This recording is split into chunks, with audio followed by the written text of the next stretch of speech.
Every year, thousands of riders roll through Sturgis, thinking they're getting a free thrill ride. Meanwhile, the guys running the dealerships are sweating in their trailers, doing math that keeps them up at night. Because here's the truth, nobody's saying out loud, if you take a demo and don't buy, you're not just turning down a bike. You're helping shut down the dealer who's been there for you every time something broke. This year, that number caught up with them, and it's worse than you think.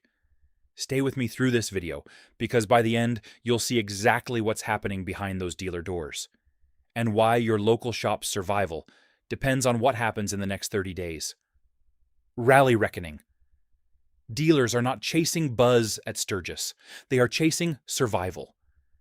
After a rough year, most of them walked into the rally with one simple math problem in their heads. Every demo ride that rolls away from the tent has to turn into a real sale, or the numbers back home stop working. One regional memo that floated around before the rally laid it out in plain language. A typical dealer needed a set number of demo riders to sign on the line just to keep the doors safe for the next 12 months, not to get rich, just to keep parts coming in, keep the techs paid, keep the lights over the service bays. The target was not views or social clicks. It was signed retail contracts tied directly to demo traffic. Attendance estimates for this, Sturgis looked strong on paper. Hotels full, campgrounds packed, streets loaded with touring rigs and old iron. From the outside, it felt like the perfect storm for a big rebound. That is exactly what scares dealers. They know a packed rally can still end with a thin deal jacket pile if riders are only there for the free thrill and the t-shirt. For the average store, the year behind them was already hard. Interest costs climbed, used values softened. More riders held onto their current bike for one more season. Service kept the doors open, but it did not replace the profit from new units rolling off the floor. That is why Sturgis is not just another party on the calendar. It is the one shot to refill the tank after too many slow months. Riders see a row of shiny demo bikes and think fun. Dealers see the same row and see every payment tied to those machines. Each rider who takes a loop around the Black Hills without even talking numbers is another reminder of how thin the margin for error has become. Rally season is no longer a bonus. It is the whole plan. The blunt truth is simple. If only a small slice of those demo riders turn into owners, some dealers will have to call the bank and ask for time they may not get. Which leads straight to the hard question nobody likes to say out loud at the tent. How many of those smiling test riders ever had any real intention of buying? Reading riders. Watch a demo line for an hour and the pattern jumps out. A rider signs a waiver, flashes a license, gets a quick briefing, and rolls off. The whole exchange can feel casual, almost friendly. Underneath it, a dealer is silently grading the odds that this person is just there for a free ride. The demo checklist looks simple. Get the waiver, confirm experience, explain the route, highlight a few key features, invite questions. Behind that, the sales staff are trying to read body language faster than a poker player. Are they asking about price and trade value, or only about exhaust note and color? Do they mention a budget? Do they ask about payments? That first 2-minute talk often decides whether anyone suggests a deposit before the rider even leaves the lot. Many stores have some version of a soft deposit ask built into the process. Something like, if you like it, we can lock in your spot on one of these today with a small hold. When the year has been rough, that soft ask becomes much sharper. The goal is not pressure. The goal is sorting. Dealers cannot afford to spend all day chasing riders who never planned to change bikes. Sales logs from past rallies show the same pattern. Huge demo counts, long lines, thin stacks of signed deals on the last day. After a bad year, that kind of pattern is not disappointing. It is dangerous. Every uncommitted demo rider ties up staff time that could have gone into serious buyers. So when you hear a dealer say they need demos to convert, they are talking about this exact moment, the short window between a rider handing over a license and handing over a down payment. Because once those riders roll back in with big grins and no intention of signing, all that pressure shifts to the one place dealers cannot ignore for long. If you value straight talk about what is really happening to dealers and riders, hit like, subscribe, and tell me where you get your bike serviced. Interest bleeding. Every demo bike at Sturgis is sitting on someone's line of credit. Dealers call it floor plan. Banks and captive finance companies front the money so the showroom can stay full while bikes wait for buyers. After a rough year, that credit line is already stretched tight. Unsigned demo units are expensive guests. As days stack up, interest builds. A regional lender note circulated before the rally spelled it out in numbers dealers could not ignore. If only a small share of the demo fleet sold within a set number of weeks after Sturgis, the total interest paid on those units would jump enough to wipe out most of the profit on each sale. That is before paying staff, rent, or utilities. The math gets ugly fast. Imagine a dealer hauling a dozen fresh touring rigs to the rally, betting that heavy demo traffic will move at least half of them quickly. If only a couple sell within the target window, the rest sit on the floor plan clock. Each extra week is one more bite out of the margin. Add in the pressure from last year's slow season, and there is not much cushion left. When a dealer says they are terrified of this Sturgis, that fear usually starts with floor plan. Too many demo miles on too many unpaid bikes, and the whole credit picture starts to tilt. From there, the pressure does not just sit in the office. It spills straight into the back of the building where the service doors never seem to close. Service drain. Every demo mile leaves a mark somewhere in the service department. Those bikes get hammered on rough roads, hot days, and rushed routes. Techs back at the shop see the truth long after the rally banners come down. A technician log from a past rally cycle told the story in plain handwriting. Extra tire wear on units that never sold. Clutches adjusted early. Fluids changed twice before a single retail customer took delivery. Every one of those line items cost real money in parts and time. When the unit finally sells, the gross on that deal already carries the weight of those hidden service hours. Warranty work adds another layer. Riders pushing new machines hard on demo loops sometimes find the weak spots. A sensor trips. A small leak shows up. A rattle gets noted. Dealers eat the labor on many of those early fixes, and the manufacturer may only cover a portion. In a strong year, that is just part of doing business. After a rough one, it feels like pouring from an empty cup, which is why the next hard decision dealers face after the rally has nothing to do with banners or bans, and everything to do with how many hands they can still afford to keep turning wrenches. Rally day data. There is a myth floating around rally season that dealers love big demo lines no matter what. Many riders think if the tent looks busy, the store must be winning. The reality buried in the paperwork says something very different. Take one dealer's Sturgis log from a previous rough year. Over 10 rally days, they recorded a little more than 300 demo rides. That number looked strong in the morning meeting. Staff joked about crushing it as the line wrapped around the display. When the dust settled, the deposit column told the truth. Fewer than 20 riders left any kind of money to hold a bike. Some might argue that people call back later, or that follow-ups will fix it. Dealers know from experience that most of those names never return once the rally glow fades. In a good year, you can swallow that. After a rough one, you cannot. So when a manager looks at that percentage gap, they are not impressed. They are already asking themselves how aggressive they will have to get on pricing once the trailers roll home. Post-rally silence. Many riders assume that once Sturgis ends, dealers ride a nice long wave of sales. The story sounds good. Big demo numbers in August roll into fat deal stacks through fall. Reality rarely follows that clean line, especially when the year behind has already been shaky. Look at month-over-month sales from a few anonymized stores that tracked rally impact closely. August shows a clear spike in showroom traffic and demo rides. Retail sales do jump little in the weeks right after the rally as the most serious buyers close the loop.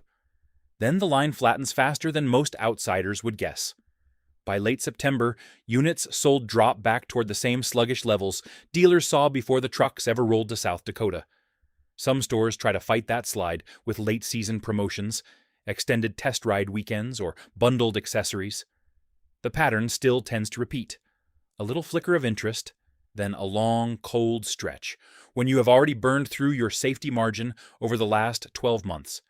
That curve does more than hurt feelings. So when dealers stare at those past charts before heading into a new Sturgis, they are not just seeing history. They are looking at a warning about how short their real sales window might be this time. Budget barriers. From the dealer side of the table, it is tempting to blame soft sales on weak demand or bad product.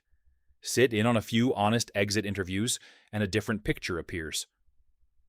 Most riders who walk away after a demo are not angry. They are stuck. One common roadblock is timing. A lot of riders who hit Sturgis already spent their big money on travel, lodging, and upgrades before they ever stepped near the factory tent. They love the bike on the demo loop, then admit they will maybe think about it next year. Another roadblock is household budget. Many are on fixed incomes or careful retirement plans. They cannot just snap their fingers for a payment that rivals a mortgage, no matter how good the test ride felt. Which is why, when you lay those soft no answers over the thin margins from the last 12 months, you can start to see the cash picture getting tight in a hurry. Runway short. At some point, talk about feelings and foot traffic has to give way to numbers. For dealers heading into Sturgis after a hard year, the key number is simple. How many demo riders must convert into real buyers to keep the store's cash flow from slipping into the red? Picture a dealer who needs a set amount of net profit each month just to cover payroll, rent, utilities, taxes, and basic supplies. In the past, they might have counted on a steady trickle of year-round sales and a solid rally boost to meet that number. After a rough stretch, that cushion is gone. Their internal sheet might say something like, "We need a dozen extra unit sales from rally demos over the next 2 months just to stay level." Run the math out over a couple of months, and the picture gets even harder. Interest on unsold demos keeps growing. Service revenue covers some of the gap, but not all. The operating runway that once stretched for several months might shrink to only 1 or 2. So, when you hear a dealer talk about being terrified of Sturgis, it is not drama. It is the sound of someone who has already done this calculation, knows how thin their runway really is, and understands what happens to payroll when that number hits 0. Payroll pain. When demo conversions come in light after Sturgis, the first hard lever almost every dealer reaches for is payroll.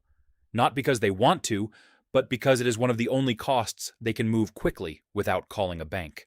A quiet adjustment memo can go out in a single afternoon, while floor plan terms take weeks of calls and paperwork. One dealership shared an internal note from a rally year that failed to deliver. The owner laid out the numbers in plain terms. Demo traffic was strong, deposits were weak, projected unit sales had fallen short by a handful of bikes. On the surface, that sounded fixable. On the spreadsheet, it meant the store would miss its monthly break-even by a figure too big to ignore. The solution in that memo was blunt. Sales hours trimmed. Detail staff shifted to part-time. Overtime in the shop frozen until further notice. Cutting payroll might keep the lights on for a little while longer, but it comes with a hidden cost. Fewer hands on deck means every other pressure in the building hits harder, especially in the one department that never really gets to slow down. Because once staffing tightens, the strain runs straight into the service bays. If you want more honest breakdowns like this, with numbers and consequences instead of marketing fluff, make sure you subscribe. That way, you are not the last to know when the next big shift hits our world on 2 wheels. Stretched thin. Service is where a lot of dealers have survived the last few tough years. Oil, changes, tires, diagnostics, long-term customers who trust the same tech to keep their old touring rig alive. When Sturgis demos roll back in dusty and tired, that service crew is the one that has to bring them back to showroom shape. A parts usage report from a post-rally month told the story in numbers. Extra sets of brake pads pulled for demo units that had not sold, more filters, more fluids, more small hardware to replace pieces shaken loose on rough roads. On another sheet, overtime claims from techs who stayed late to get those demo bikes detailed and ready, in case a serious buyer walked in. The kicker was the bottom line. The additional labor and parts sank into bikes that were still sitting on the floor 20 or 30 days later. Because once the back of the house is stretched thin, attention shifts to the price tags on all those unsold machines. Margin collapse. Stare at a row of unsold demo units 30 days after Sturgis, and the path forward narrows fast. Dealers usually see only two options: cut prices to clear metal, or hold the line and pray for full margin buyers. Each route carries its own kind of pain. Consider two anonymous case studies pulled from different regions. The first dealer took the aggressive path. Within a few weeks of the rally, they knocked several $100s off each demo, stacked incentives on top, and blasted their list with a rally leftovers sale. Units moved, but the final gross on each deal was thin. After floor plan interest, demo wear, and setup costs, the net profit per bike barely covered the cost of the sale itself. Cash came in. Margin did not. It is that no-win feeling that sets the stage for the last desperate set of moves dealers reach for when the math simply will not cooperate. Band-aid moves. Once the numbers start to tighten and the usual pricing levers have been pulled, some dealers reach for quick fixes that sound good in a meeting but rarely fix conversion at the root. You start to see offers like no money down test buyers, extra accessories thrown in for free, or relaxed policies around deposits. The hope is simple: lower the barrier, and more demo riders will finally cross the line into ownership. One store tried a deposit waiver on rally follow-ups. Instead of asking for a solid hold payment, they let riders reserve a bike with a handshake and a promise to return within a couple of weeks. On paper, the response looked strong. The list of supposed reservations grew fast. In practice, most of those soft holds evaporated. Life got in the way, budgets got tight. The riders who were serious would likely have committed with or without the perk. The rest were just given another chance to delay. That hard lesson is what pushes smart dealers to stop chasing tricks and start building a serious recovery playbook for the months after Sturgis. Conversion lift. After the trailers leave Sturgis, the real question hangs in the air. How do you turn a notebook full of demo names into actual owners? Dealers who survive rough years do not leave that to chance. They treat follow-up like another part on the shelf, with a specific job to do. One store that clawed its way back from a weak rally started with a simple change. Instead of random calls whenever staff had a free minute, they built a structured rhythm. Day one after the demo, every rider got a short thank you call, not a hard sell. The message was straight. You rode the touring rig on Saturday. Any questions since then?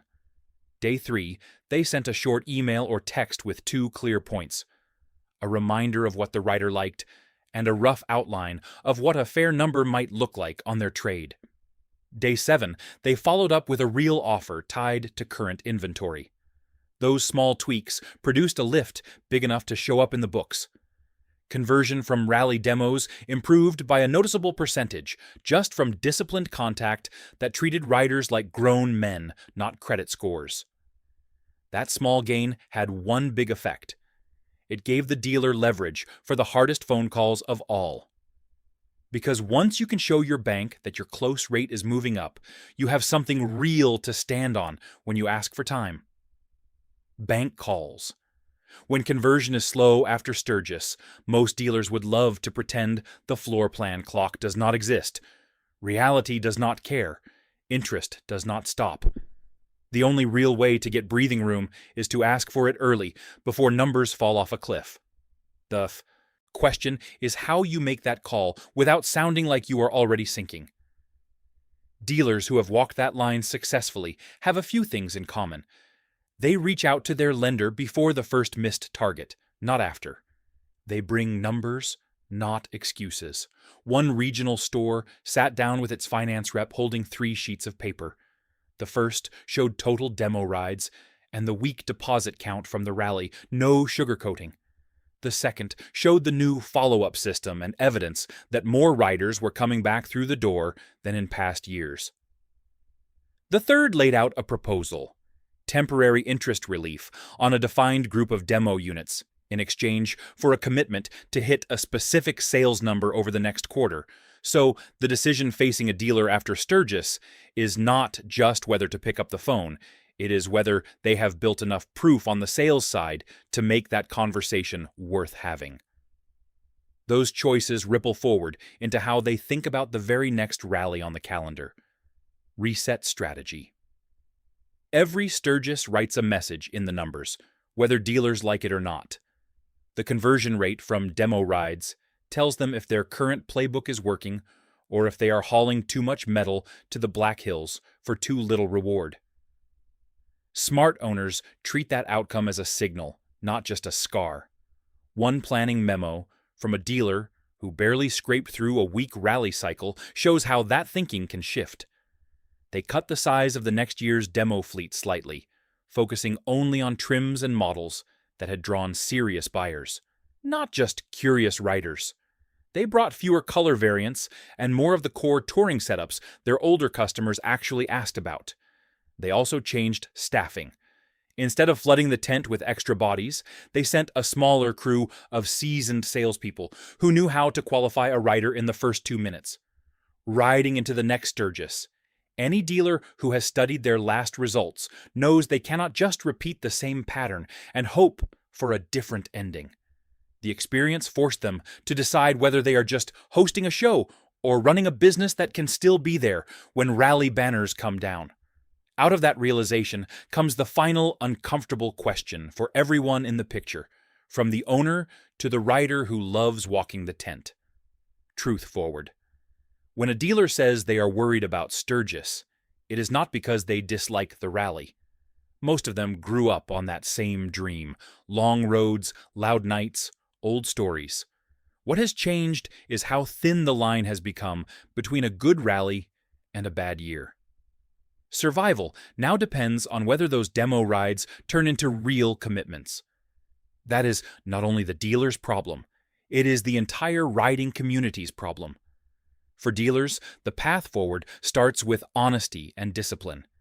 They have to know their numbers cold, build follow-up systems that treat riders with respect, and face floor plan conversations early.